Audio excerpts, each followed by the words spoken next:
Hi, I'm Brooke Medicine Eagle, here with Returning to Earth, Becoming Fully Human, a dynamic forum of wisdom keepers, elders, healers, and teachers focused on helping you create real, grounded, workable, sustainable solutions for your life and for the personal problems and the planetary problems we're facing as a human family. And I have someone with us now who I'm excited about because I know I have so much to learn. Paul Levy is a pioneer in the field of spiritual emergence, a wounded healer in private practice, assisting others who are also awakening to the dreamlike nature of reality. He's the founder of the Awakening in the Dream community in Portland, Oregon. Among his books are The Quantum Revelation, a radical synthesis of science and spirituality, and Dispelling Wetiko, Breaking the Curse of Evil, and the upcoming Dispelling Wetiko for Good, Healing the Mind Virus that Plagues Our World. As an artist, he's deeply steeped in the work of C.G. Jung and has been a Tibetan Buddhist practitioner for over 35 years. He was the coordinator for the Portland Padmasambhava Buddhist Center for over 20 years. So welcome, Paul. I'm so excited about the kind of synthesis you do because I know you've touched into indigenous experience and the Tibetan Buddhist and quantum physics and so many things that we're excited to hear about. So I'd love to have you just go for it and start where you began a bit and tell us what you'd love to share. Sure. Yeah, I'm so happy to be here, Brooke. Thank you. Yeah, and my whole journey started in the early 80s out of this incredible just suffering. And that really was the motivation for me to go deeply inwards to try to heal myself. And I'm not going to go into the story about what catalyzed the suffering, but that inquiry of really going inside of my mind, it precipitated into this huge spiritual awakening, in which I began. I mean, one way of describing it very succinctly is I began to recognize, oh my God, we're having a collectively shared dream. That's what this is, and we're all these characters in each other's dreams, and just like a dream character in a night dream, we're not separate. We're interconnected. And I was so enthusiastic. I mean, I was 24 when I was having this realization, and I was so excited and wanted to share it with everyone. And it was like I'd had this personality change overnight, because it just fell over me with the force of like this revelation that I got myself in deep trouble, and I freaked people out who thought I was having a psychotic nervous breakdown, and I immediately got hospitalized and diagnosed and medicated. And I was fortunate in that phase of the process for the next almost couple of years, maybe 3, 4, or 5 times, I got hospitalized because I was just out in the world and deepening my understanding, but I hadn't integrated it yet. And I had this incredible propensity to get myself thrown in hospitals and like I said, diagnosed and medicated. But then, and the last hospitalization was 82. And then I was fortunate to very quickly be able to extricate myself from psychiatry. And I knew that I was having a realization. It couldn't have been made more obvious to me. And so not for 1 second did I buy into, the reflections from the medical community that I was mentally ill. And I actually just was diagnosing them as they were diagnosing me. I was thinking, wow, they just have no idea. And so I quickly got out of that situation. And then I began to meet my teachers and continued my awakening. But I was then had this additional trauma of the psychiatric system, which was, I would never have believed in a million years, the toxicity and the abuse and the madness intrinsic to our mental health system. And, and then it took me, I don't know, 12 years of going to therapy and connecting with my dreams and making art and studying Jung and doing Buddhist practice and shamanism and studying alchemy. until I had the realization, well, I'm not fully healed. I don't know if I'll ever be fully healed or if anybody will, but I have something to offer based on the ordeal that I've gone through. And that's when I began to teach. And from then on, I've just been, that's what I've been doing full time. And all of my work is basically trying to show people the dreamlike nature of reality, that to the extent that we think this is solid and that that it's written in stone and we're just passively observing this universe, that's the extent we're asleep. What I was realizing was, oh my God, we, each one of us, have this immense creative power to forge and to create our experience of ourselves and our experience of the world. But to the extent that we're unconscious of that, that superhero power that we all have gets turned against us in a way that's killing us. And when that gets collectively dreamed up, like in the world stage today, we have all the evidence to see what that is like. So what I'm trying to point at is that each of us have this creative genius in us and this unimaginably vast power to create our world. And I'm particularly interested in connecting people who are getting turned on to that because we can help each other to deepen that realization.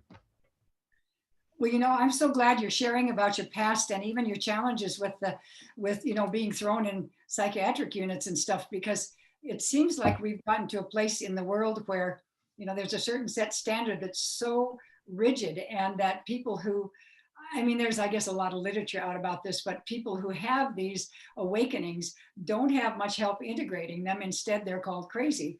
And so we don't have the elders and the help that we could have.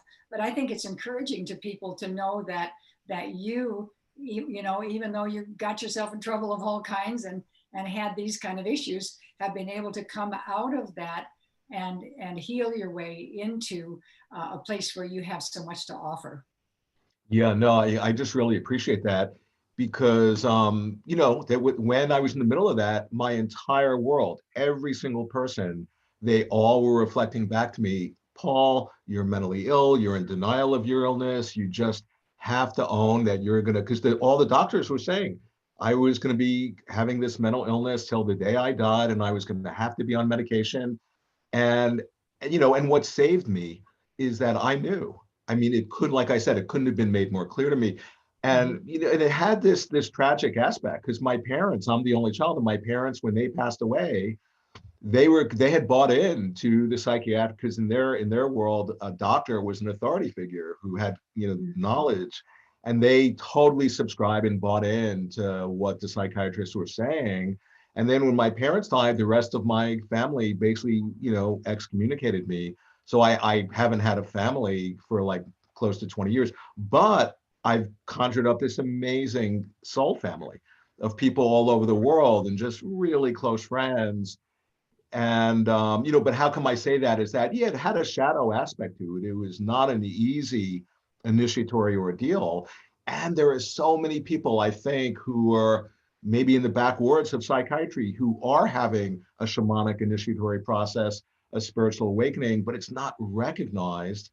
And then what happens as soon as you get pathologized, and that's what psychiatrists are trained to do, if you're having an awakening, you're typically so open and vulnerable that it makes you sick. And then once you become sick, then the psychiatrists have all the evidence to confirm their diagnosis that you are ill. And it's a feedback loop. And it's like you're being put under a spell. And it's tragic. Well, it's so interesting. I did it with my sister. I did a wilderness gathering called the Lodge of the Dreaming Woman. And we were talking about people who are dreamers, which is one category of way of approaching spirituality. Another is much more physical. I'm a very physical person approaching, like you might say a martial arts master, that becomes a healer and on and on. But the dreamers, the seer, dreamer, sensitive people are the ones who have really been neglected in our society. And I have a sense that a lot of alcoholics and drug addicts, they have a kind of sensitivity that isn't recognized. And when we did this camp of the Dreaming Women, or the Lodge of the Dreaming Women, so many women came who were sensitives and had incredible capability in the psychic and sensitive realms. And all of them said, yeah, everybody says I'm crazy.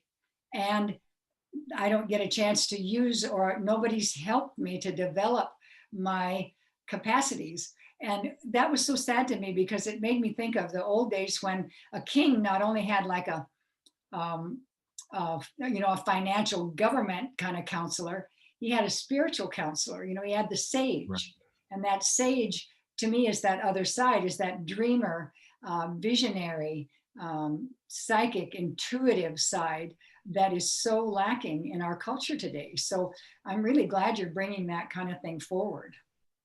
Totally. And it's such a fundamental part of our nature because what typically happens, we're all incredibly sensitive, and then just we get, sort of through our educational system and our culture, we get armored over, we become numb and all that. And and not only that, but then we typically get pathologized if we have like great imagination, instead of having the recognition that it's an incredible gift. And for me, because I'm in private practice as this wounded healer, and everybody I work with, invariably, for them to really connect on the healing path, involves connecting with expressing themselves create in a creative way, because our nature is creative. We are creators. We're creating our experience moment by moment. But if we're not doing that consciously, that energy that's informing the creativity becomes destructive, and it becomes incredible poison in our psyche. So it's such an incredible just medicine for us to connect with that creative imagination, because that's the matrix of how we, how we're interpreting our experience, the meaning we're placing on it, how we're creating ourselves is all based on imagination. And our culture doesn't recognize that. But like you were saying, it's like it's just sort of pushed to the side or pathologized. And it's this incredible superhero power and gift that all of us have. Well, that's so wonderful, and I'm really interested in how you synthesize like the quantum science, because Yeah. I have a somewhat of an understanding of that, and I also know that white buffalo calf woman who came long ago talked to us about our wholeness and the holy circle of life and all of that, and I would really love to have Yeah. some Yeah. education here on that, because I think a lot of us are behind the times around science. We think that science says things are solid if they're real and all of Right. that. That's so outdated. We just need to catch up. So I'd love to have you catch us up. Oh, totally, totally. And why? So what happened? So I had this spiritual awakening experience, close to 40 years ago.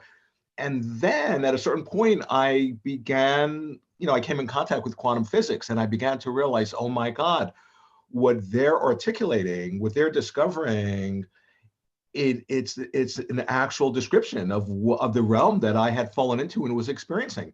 Now, quantum physics, it came out maybe 100 years, a little bit more than 100 years ago, and it's so radical that when a discovery that radical comes into the world, it typically takes centuries to get integrated into the normal understanding.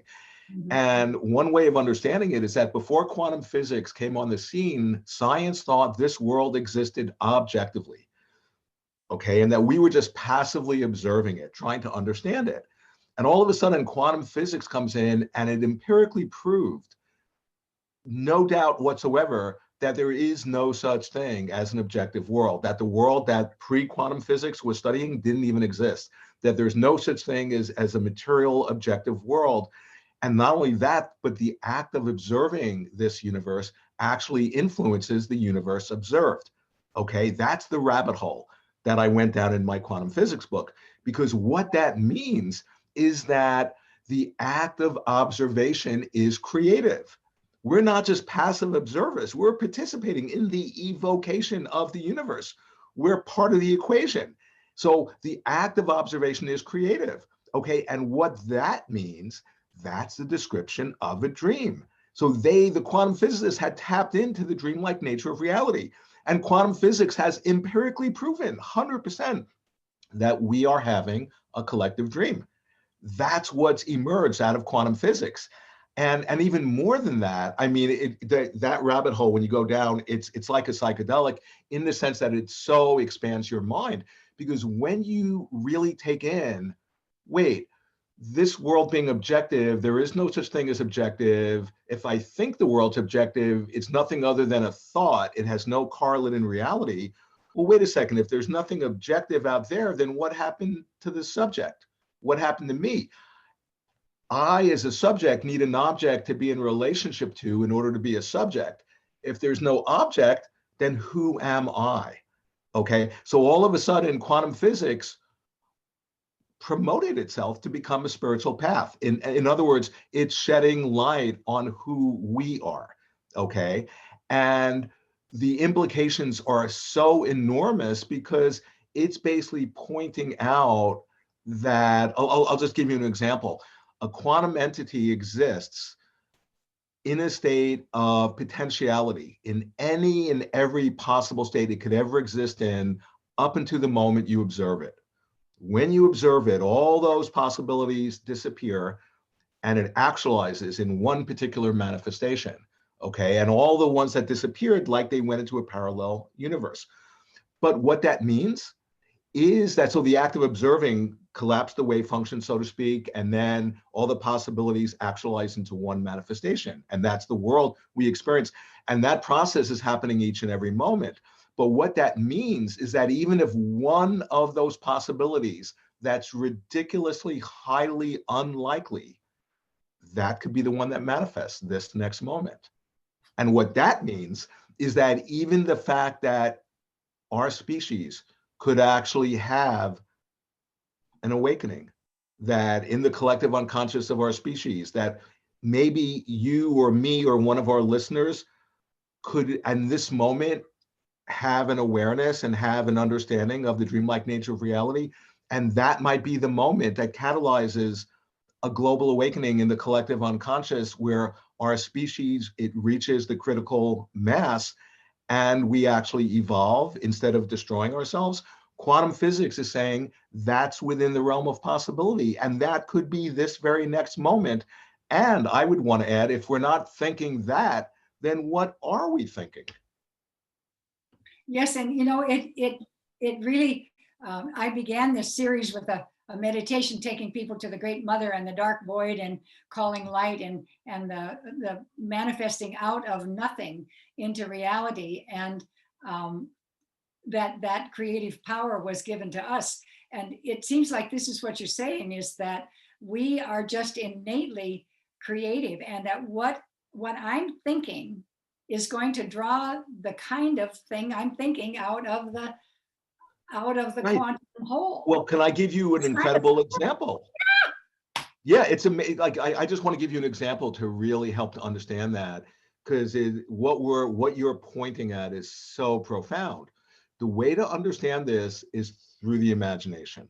And imagine we're in a dream, right? Now, if you're in a dream, if you're holding whatever viewpoint you're holding, what's going to happen? The dream, which is nothing other than a reflection of your own mind, has no choice but to just offer you and reflect back the very viewpoint you're holding in the dream, because the dream is nothing other than a reflection of the very mind that's observing, right?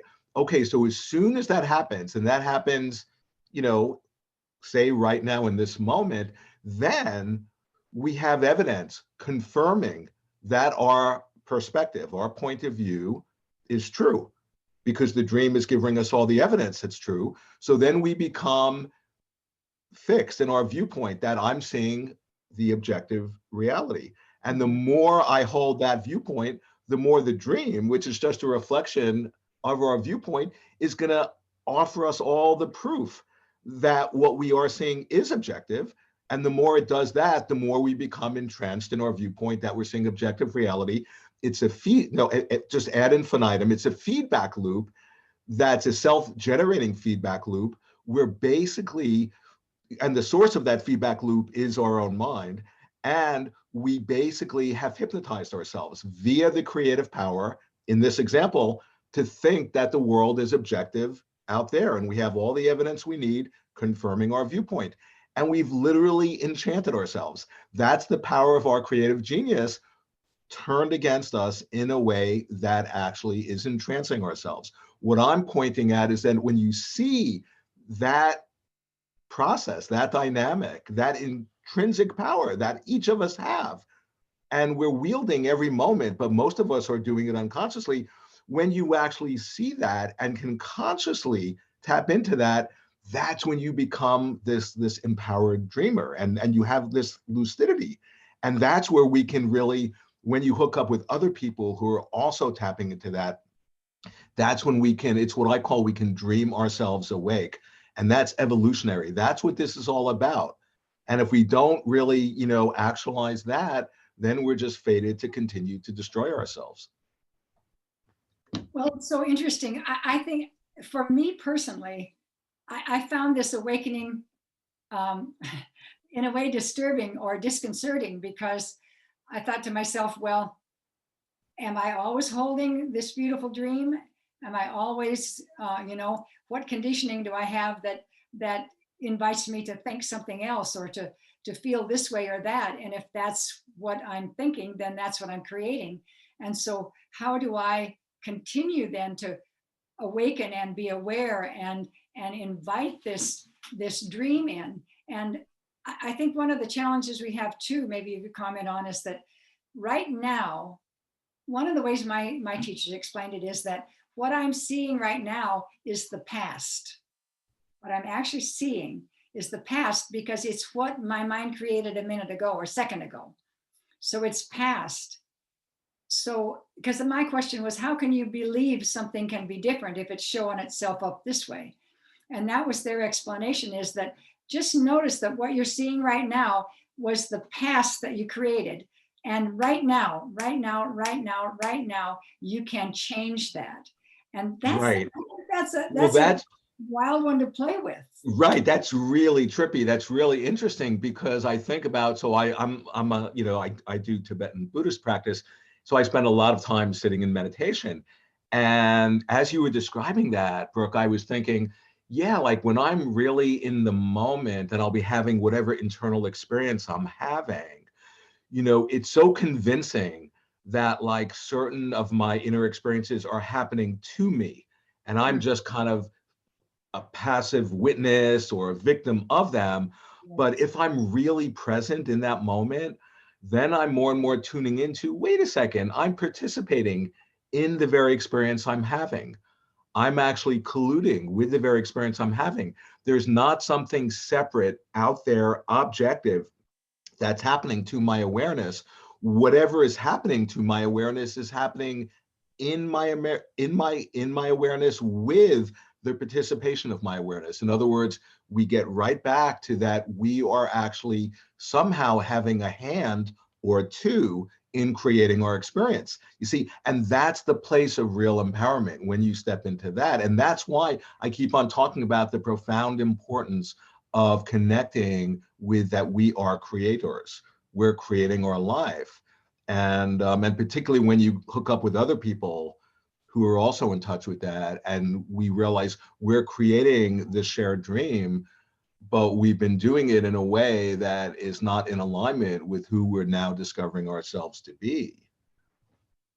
Well, I think community is really important in that when I'm around people who, if I'm going, well, nothing ever seems to work out for me, and people go, whoa, slow down. What did you just say? What did you just create, in a sense? And really Right. invite me to realize that day by day, moment by moment, I'm thinking and saying things that aren't useful. So when we're around each other, I think it's really useful, because then we can help each other kind of wake up to that old pattern of programming the universe with the negativity rather than the possible beautiful experience that's there for us. That You're really. absolutely, that's so right on, because the way I see that is, say for example, like if somebody says, oh, to spiritually awaken is really hard. Well, right there, out of the infinite universes they've drawn in, they've invoked a universe that's going to give them all the evidence confirming how hard it is to spiritually awaken. And a way of describing that is they've just put themselves under a spell, you know. And we're always, not that we're always doing it, but oftentimes by the use of our words. And how do you make a word? You spell it. By the use of our words, you know, the power of the word. In the Bible, there's an incredible creative power in the way that we speak. And we should just be conscious of that, you know? And so I think that's what you're really pointing at. Well, we had a fun class. I was doing a shamanic training through Alberto Violdo's for Winds Group, and we had a class about dispelling demons, or whatever you might want to say. Well, what I thought was wonderful was they started with exactly this. They said, you know, probably a large portion of what you think as being victimized by some demonic thing is your own expression and your own attitude and your own beliefs. So they really invited us to look right here to start with. Then maybe there are some things you need to do to, you know, protect yourself and work with the other energies that are out there. But starting right here was where that began. And I thought it was so wise. Right. No, that's awesome. And it makes me think, like, there were two of my teachers. I had brought them to town a number of years ago, Tibetan monks, these lamas, and they were giving a blessing ceremony.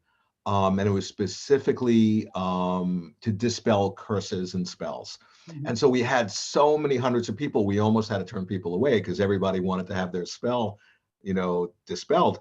And it was really funny. And when they gave the blessing, before they gave it, they gave a description.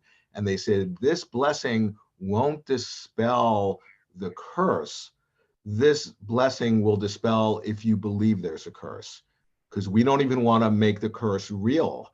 The fact, if you believe the curse, that's the curse, you know. And it was just so, I just never forgot it. And then what you were saying about, like, you know, to dispel like sort of the demons in psychology speak, our psyche is whole, and then we become traumatized, and then we dissociate or split off. And if that split off part isn't reconnected back to the wholeness of our nature, it develops an autonomy. It becomes an autonomous complex is the name of it. And where it seems to have this independent sort of will or life of its own, you know, that's contrary to our best intentions. And that autonomous complex, that's what the ancients called demons, you know. And you know, so it's just it just helped me so much as I was struggling with my own demons. And interesting, encoded in those demons is the creative, because it's like it's the energy that's actually animating and informing the demon. But if we're not in conscious relationship to it and expressing it constructively, creatively, it then becomes destructive. So interesting. You know, one of the things I've been working with people that I work with privately about and in my groups is talking to them about what I call positive resourcing. And that's to help them have a practice of thinking, and maybe you are out there can do this, of thinking for just a moment, like what was one of the, like, yes, fabulous, wonderful, just the best moments of your life. And to find that, and to also find the physical experience. It's not just like, oh, it was great, but like, where did you feel? It was like your heart and your arms were willing to, you know, all of this, to find that, and then to call that up. Like if you do have a moment of, boy, things aren't working today. It's like, oh man, I don't know what the word, you know, to like take a moment and go, okay, I know I feel that way. I dig it. It's fine. And what do I want? And then call in. I remember that day when I felt fabulous, and to call that energy in more and more and more actively, and to pay attention to when we feel that way day to day is just like, oh yes, this energy, this is what I love. This is what's so good. And to just more and more consciously begin to bring in those kinds of energies into our lives, because they're absolutely transformative. Well, what you're saying, I mean, that's so right on. And it makes me think of, you know, because the core of my process, like I was saying, was this intense suffering, which is based on trauma. and I Mhm. actually wrote a book about it. And what it makes me think of is that even in the midst of the trauma or the suffering or the darker energies, that the self is right there, that the higher self, that it's always available. And as we more and more sort of, understand that and deepen our realization of that, that then empowers us to allow, if something, say if some sort of darker energy is coming up, if we resist it, out of fear, or, oh, I'm going to be taken over, well, that actually is making it real. And that's unwittingly empowering it and giving it power over us, Mhm. or if we just become taken over by it and unconsciously identify with that darker energy, well, that's not helpful at all. But if we're in touch with our nature, that means we can, if there is like something that's happening, maybe we're picking something up in the field or from, in the world process or from the person we're with, we can allow ourselves to feel it because it's just an impermanent display. And in Buddhism, it's called, it's empty. It doesn't have substance. And we can then allow it to just move through us because we're in touch with our nature, you know? And so what I'm describing, it's alchemy. It's really what the shamanic path is about. It's the Buddha Dharma. It's any spiritual tradition, and we're all practitioners. It's just we're endlessly just deepening that realization. You know. Well, you have written lately and kind of focused in a very interesting way that I know you've paid attention to indigenous and tribal things. And there's something called Wetiko or Wetiko, however we might pronounce it. Yeah. And I'm kind of interested in that and how you are Yeah. bringing that in as a, in a sense, a healing awakening for us. Yeah. Yeah. Yeah. No, and that. So when I went through my trauma, I had realized. So there was, it was my father who really just played out. It was just a role of, the abuser. And then once I had the awakening, I got thrown in psychiatry, and then psychiatry was playing the role of the abuser. And I began to recognize, wait a second, this is the same darker energy coming through just different channels. And then when I got introduced to the indigenous idea of the Watiko virus, because it's like a mind virus, that's really, that helped me so much. That's when things clicked into place, because what Watiko is, it's a psycho-spiritual disease of the soul that infects our species. It exists in the collective unconscious, and it works through the projective tendencies of the mind in such a way that we entrance ourselves via our projections. Just think about that example I was saying, when in a dream, if you think it's objective, you'll then draw the evidence confirming your viewpoint. And what Watiko is, it's a psychosis. It's a collective psychosis, and it's a form of blindness. It's a psychic form of blindness that somebody who suffers from it, they actually, not only do they not know that they're blind, but they believe that they're more sighted than people who actually see. And so one, I've written, actually, I have a new book coming out. So then there'll be two books that I've written about it, because it's like so relevant to what's happening in the world today. This idea of there being a parasite of the mind, a mind virus, like the coronavirus, is more just a superficial physical emanation of the higher dimensional virus of the mind called Watiko. And it's playing out now. An example, it feeds on fear and separation. So if somebody, whatever leader or president or whoever, if we think, oh, they have Watiko, they're possessed by it, and if we think they have it and I don't, well, that point of view is to itself having to have fallen under the thrall of Watiko, because Watiko feeds off of separation and fear.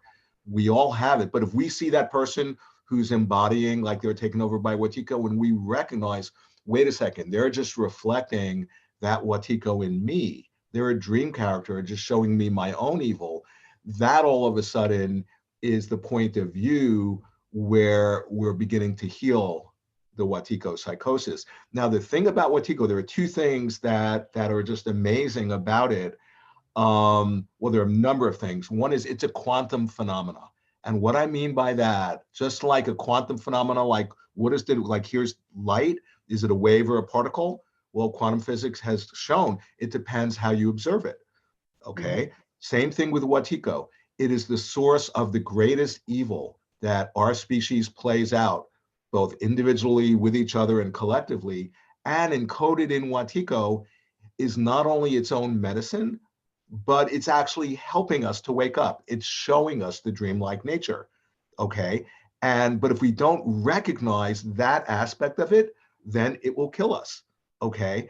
And so the point is, we're in the middle of a worldwide Watiko epidemic, and it feeds off of our blind spots. It's a form of psychic blindness, like I've been saying, but it's actually a revelation. It's showing us something. It's showing us our own creative genius and our own creative power. But if we don't recognize and get the message of what it's showing us, it's just like a dream. If you don't get a dream, you'll have recurring dream, and it'll get more and more amplified until you finally get the message. And then the dream ends, and then it goes into a different dream.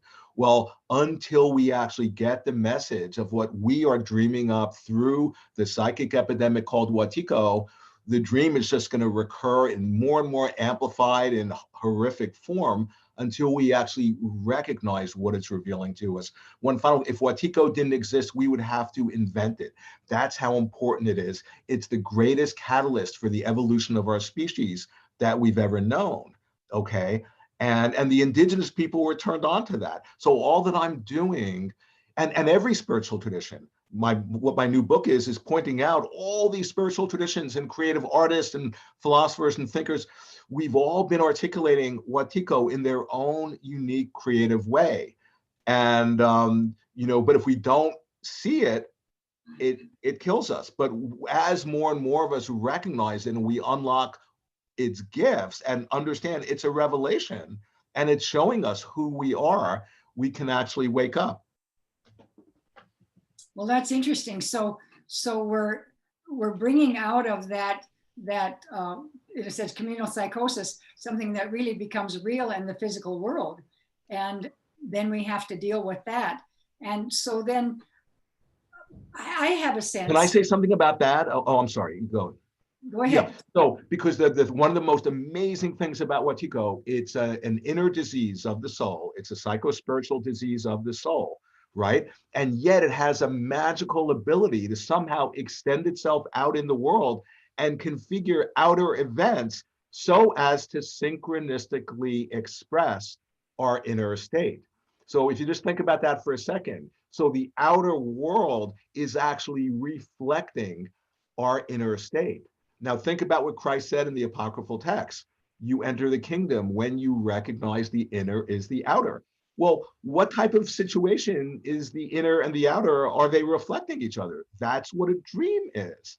That in a dream, our inner process is playing out as the seemingly outer dream. So, what I'm pointing at is that the way to see Watiko is when you recognize, oh, what's playing out is speaking symbolically, like this universe is an oracle.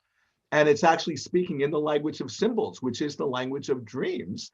And it's actually reflecting what's going on inside of us.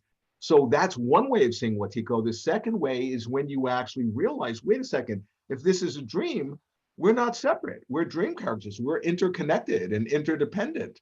Wow, I've snapped out of the separate self. That's the second way of seeing Watiko. And the third way is seeing the non-local field, because this is a quantum, this whole cosmos is a quantum universe.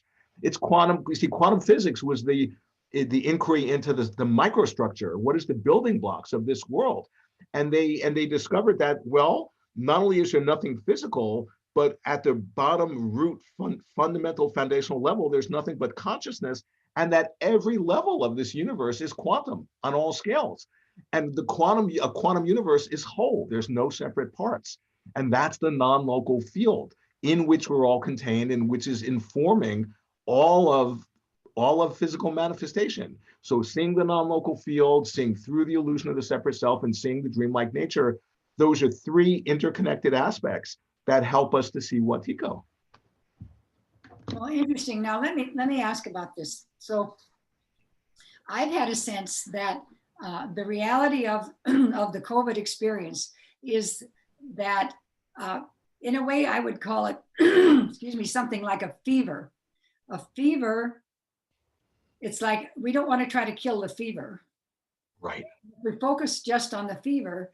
We're not paying attention to the inflammatory expression that's happening in the body that it's a symptom of. Right. So in some ways, it feels to me like this is an expression of our unhealth at many levels. And for me, it looks like, you know, the pollution in our environment, the stress, the lack of good food, the lack of clean water, the pesticides, the radiation, all of these kind of things. And it seems to me that if we continue to try to kill or fight or destroy or use that kind of energy with whatever this dream is showing us, then we're just getting more and more and more into destruction and fighting and not seeing and acting on the larger sense of what might be wrong with our experience or our Right. life. That's exactly right. I just love that. The idea of, say we have a fever. Well, there's a systemic illness. The fever is the actual like signal that there's something deeper wrong. And if we just try to get rid of the fever, well, then we're not even dealing with the deeper problem. And you see some people think, you know, oh, what I'm saying, it's so new age or woo-woo or out there that there's a mind virus, and that just seems like really crazy stuff. And it kind of makes me laugh because in essence, what I'm saying is that because Watiko, it's a collective psychosis, and that the origin of the psychosis is in our psyche. That's the origin of the disease, nowhere out there. It's in here. And that's where the solution of the disease is in our psyche, you know, and what's playing out, the insanity and the incredible self-destruction that we're enacting is reflecting that disease that's to be found inside of our being. Well, it certainly seems like time we wake up from the dream we're living right now, because the dream we're living is a dream of pollution and damage, and some of the kind of things like the Roundup and all of that kind of thing are literally killing life. And the more we are willing to have that happen, the less we're willing to really take care of pollution and begin to respect and honor everything, stop killing things, start supporting life. It seems like we're really right on the edge of big trouble, and that we need to step up in a very courageous way, I think. You know, it's not easy to make the choices we need to make. But the thing that I love is that what we have waiting on the other side of waking up is a world of beauty and birds singing and fresh water and people getting along and this radiant, blue-green, beautiful world turning green again instead of becoming a desert. You know, the reward for us waking up is just magnificent. And the challenge for us, and if you want to say the reward for us not waking up, is destruction of this incredible gift that Creator gave us. Yeah. And just a couple things about, because I so want to get across, I want to help people to see Watiko so that we can get through to that other side. And in the apocryphal text of the Bible, they talk about something, and they're talking about Watiko by a different name. They call it the counterfeiting spirit. Okay, that's their name for it. And that's what Watiko does. It's an impersonator. It's an imposter. It apes us. It puts us on like a suit of clothes, but also putting us on means to fool us. And then we identify with its limited false version of ourselves. And then we've given ourselves away. So the thing about Watiko, it can't steal our soul, but it tricks us into giving it away ourselves. So there's no one else to blame. Now, the thing about Watiko, like I was mentioning, and I won't go into all the examples because there are too many, but like so many thinkers and artists and scientists and spiritual traditions have been tracking Watiko just in different names. And like, so I'm really into Jung, C.G. Jung, the great psychologist. And he was totally onto Watiko. He called it a whole number of names. He didn't have the word Watiko, but one of his major phrases was totalitarian psychosis. Now, if you remember what I was saying, that Watiko is an inner disease of the soul that actually explicates itself through the outside world. And think about the incredible totalitarian forces that are creeping all over the world. Like here's this the fascist forces that are, a lot of people are afraid, or more and more taking over things. And that's an externalization of how Watiko works within our psyche. That, think about it like a pathogen that subsumes all of the healthy aspects of the psyche into its service, so that they then are serving the pathological part of the psyche, so that that pathogen, that's Watiko, it colonizes the whole psyche, setting up a shadow government, and then it dictates, like a dictator, to the psyche, and the psyche doesn't even know that anything out of the ordinary has happened, because it's operating through the unconscious. That process is getting mirrored through the totalitarian forces that are acting out. And I just so wanted to share with people that was like the totalitarian psychosis. That was Jung's phrase for Watiko. And you see, and the thing, because you're so right, when we actually more and more see Watiko and connect with what it's showing us and connect with each other, I mean, Christ is saying the kingdom is spread all over earth. It's right here. We just need to see it. Okay, so that's really interesting, because Watiko, remember what I was saying, it's a form of blindness. And there's no sense in trying to preach the light to people whose eyes are blind. It's way a better strategy to teach people the art of seeing. And in a sense, that's what my work is about, is teach people how to see. And it's totally in our capability. It's our nature. We have eyes, inner eyes.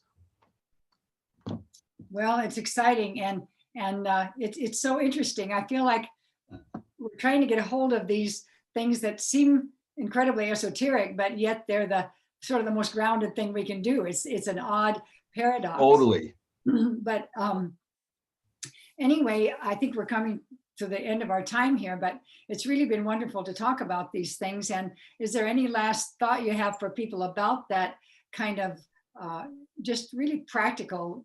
Do you think meditation helps? What's your thought that people could take away here?